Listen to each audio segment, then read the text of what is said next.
Have you ever bent over backward to give a partner everything they wanted, only to watch them lose interest and walk away? This happens because of a fundamental law of human dynamics. People move towards those who possess things they actively want or need. Today, we're going to build a value management framework.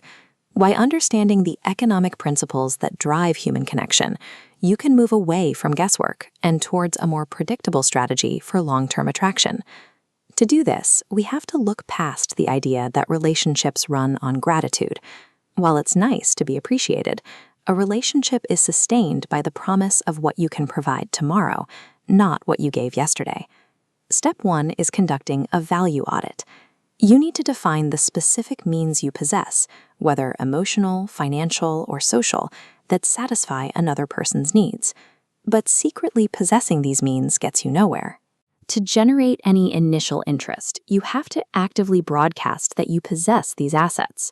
If potential partners cannot clearly see your value, spending time with you carries an opportunity cost. They are likely to seek out others who clearly display the means to satisfy their wants. This means the person who has value but hides it experiences the same outcome as the person who has nothing to offer. They remain alone. Without demonstrable, actionable value, a relationship simply cannot initiate.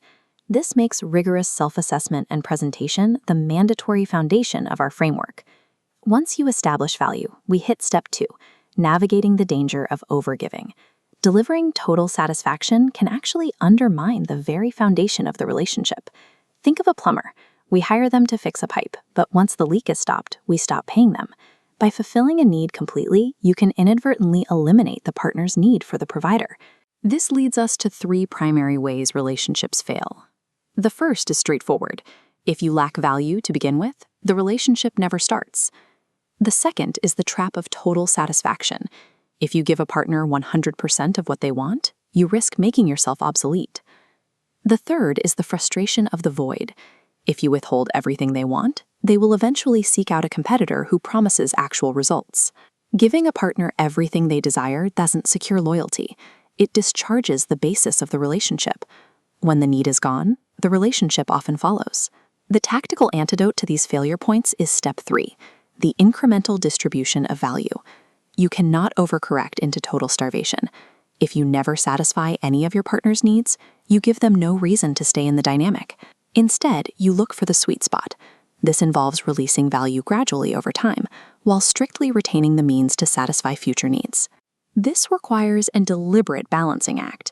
You satisfy an immediate need while intentionally keeping other desires pending. Mastering this slow drip balance is the mechanism that prevents a relationship from burning through its potential too quickly. But human needs aren't inexhaustible. If you only focus on existing desires, you will eventually run out of value to provide.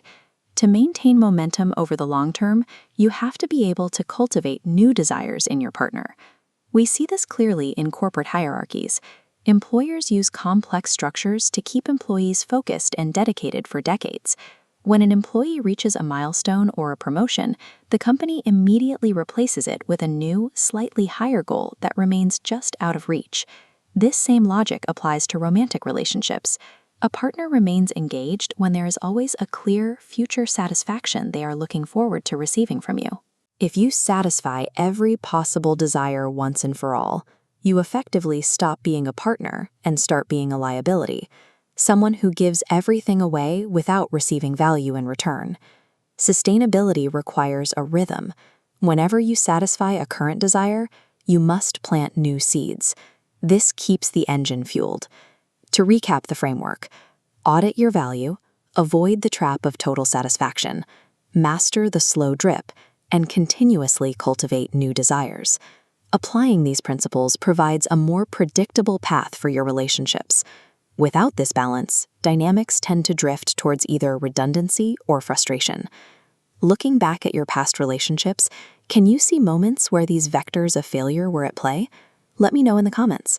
If you know someone who is struggling to understand why their efforts in a relationship aren't being reciprocated, send this video to them.